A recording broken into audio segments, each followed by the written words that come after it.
Nasubukan nyo na po itong mga lodi yan bago ko nakita yung panglagay sa buhok na sa ulo na pang massage at nakaka-relax daw siya lalo na pag masakit ang ulo mo. Nare-relax ka daw kasi minamasahe niya yung ulo mo. So, itry natin yan. Yeah mga lodi, at eto na nga dumating na yung ating pang massage ng ulo.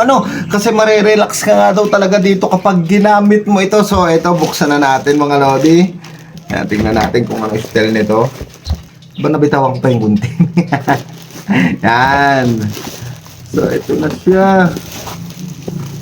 na siya. At ganun-ganun nga sa napanood natin.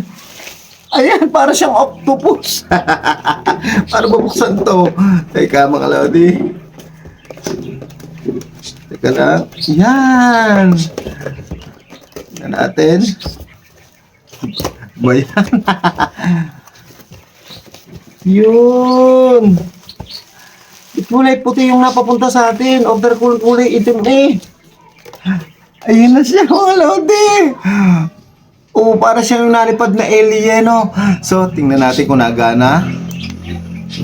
Ayan, naging kulay blue na siya at nagana nga siya. So, subukan na natin. Okay, try na natin itong ating head massager. Head massager. Yan, so, basahin muna natin itong instruction mga lodi. So, long press lang daw natin to. Tapos, yun, pag nabuhay daw siya, 15 minutes, after 15 minutes, magta-turn off na daw siya ng kusa.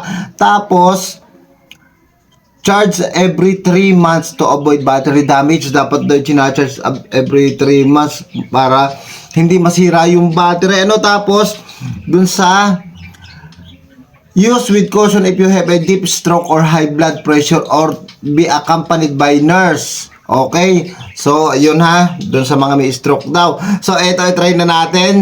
Ito na mga lodi, the moment of truth. Ito na, isusuot ko muna.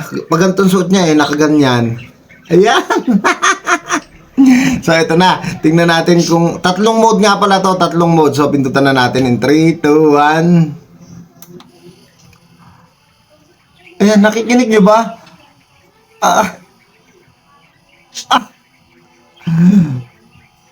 Grabe. Kinig nyo ba? Parang nakukuha ng ulo ko. So, tingnan natin yung iba pang mode.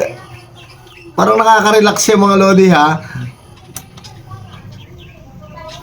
Yun. Parang hinihigop naman siya. Parang yung din pang massage sa katawan. Pero ito nakaka-relax. Wow! Wow! Oh, parang masarap matulog pag meron ito. Tapos, kapit na kapit pa siya sa ulo ko kasi nga walang buhok. So, tatlong mode to. So, itry natin yung isa pang mode.